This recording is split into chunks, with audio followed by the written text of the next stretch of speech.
You got to stay humble. You got to stay humble. See, the ego, it can come in through any door. Through when we're stuck in addictions or attachments, it can go through that door and say, like, do more.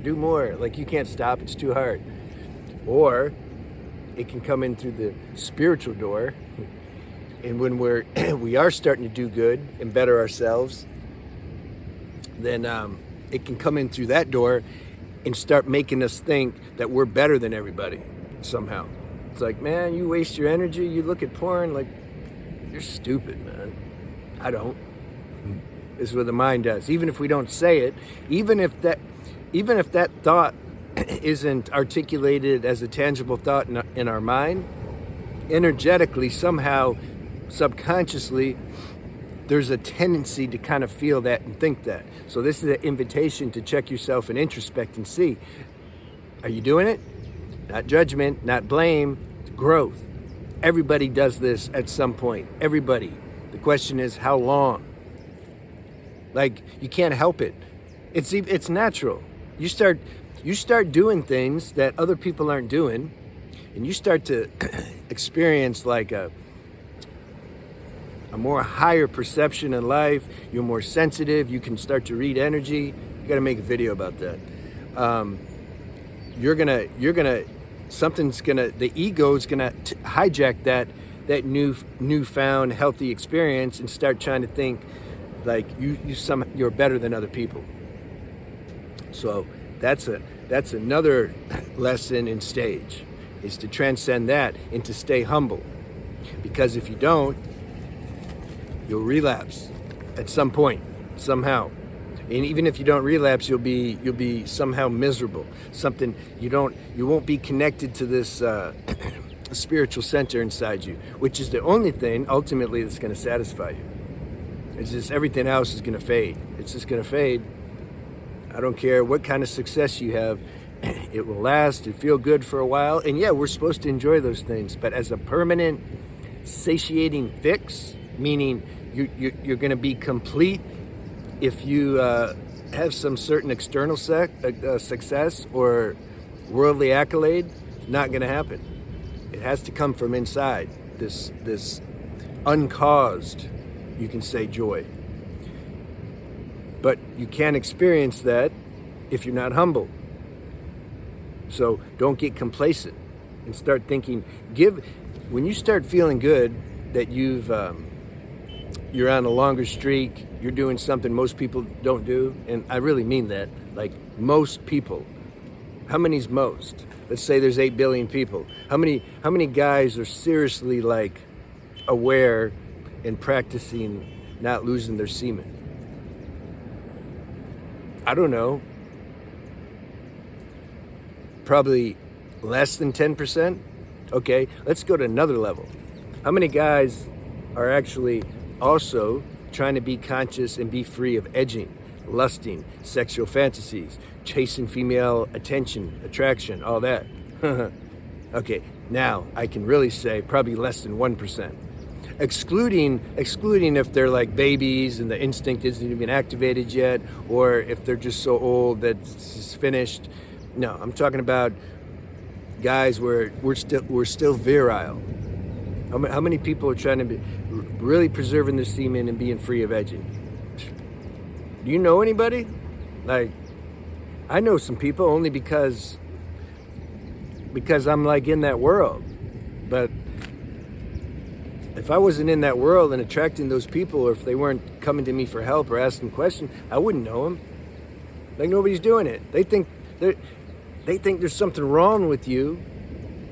If you're like have a conversation, which I don't suggest you have, by the way, to just your random person, and you're with a group of guys and you start talking about semen retention and especially not edging. You're in a group, girl walks by and they're all checking her, and you're just chilling. You're like, like what? Okay, it's a girl. And then if you start telling them like, man, why, be master yourself. Why do you you look like a vagina hound? Like, what's wrong with you? You think they're gonna be like, Yeah, man, that's true. Like, what's wrong? Maybe you'll get lucky and some higher level one will respond like that. But most, they're going to flip it on you. They're going to be like, dude, what are you, gay? Like, what are you talking about? Like, she's fine. Like, what are you talking about? This is what they're going to say. So nobody's doing this. So I understand, because I also experienced that. You just somehow subtly feel you're better. And that's cool. That's okay. Like, enjoy that you're doing something nobody else is doing. But just be aware, instead of thinking you're better or feeling somehow, you got to catch this out. It can be subtle. And instead of going with that tendency, aligning with this kind of, false pride, first you catch it, and then, ask God or tune into your deeper self and say, you know what? Why not focus maybe like how to somehow help them? If there's a way to do it. A lot of times there's no space, and you don't want to cast pearls to swine. So I'm not advocating that. But just that shift in consciousness.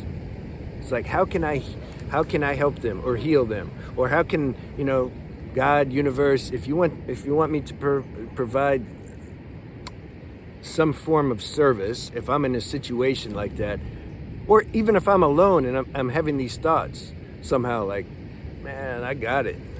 Everybody, like, they ain't got it. Ask for a shift in perception. How can I look at this thing? Because I feel like I'm being a little egotistical, and I don't want to, because it doesn't feel right. Show me how to look at this situation. All right? I've by grace, first give the credit to grace or the universe. Don't give the credit to your own little mind that you did this, even though the mind's going to say it's the one that's responsible for your streak. There's a higher power that's helping you with this. This is, you can say, auspicious, good karmic tendencies that you've had. Don't take credit for it. Give the credit up to the higher source that made you and that's taking care of you. That's the first thing. And then just understand where they're at, because you know how it is when you're relapsing or when you were in that dark world of PMO. Understand that's where they're at. It doesn't matter if they're putting on a happy face in public. Everybody does that. Everybody's an actor. No, you know that world. You know how it is when people are caught in lust. You can see guys if they're caught in lust or not when a girl walks by. So you know when you do that, it devolves your consciousness. And then you know how that feels when your consciousness is more devolved. You get upset easier. You're not in the height of your being. Your vibration's lower. You don't enjoy life as much. Like, you know that world. So that's how you look at it. When you see people struggling, like you did, your previous self, you have this compassion. Don't let the ego think you're better, because you used to be that. All right, this is a high-level way of perceiving these situations. This will bring you more into your center, and then you'll get to taste that spiritual juice. Now that's satiating. It doesn't end. That's permanent. That's higher than any kind of reaching any kind of external success or material goal, etc. It takes a while, though, to understand that. At first, we have to chase stuff out here and think that this is going to fill us up. I understand. There's all levels on this channel that people watch, so I'm trying to touch on them all. My point is everything's cool, like all is good. Just be where you're at and try the best you can and relax in the meantime. That's my message. All right.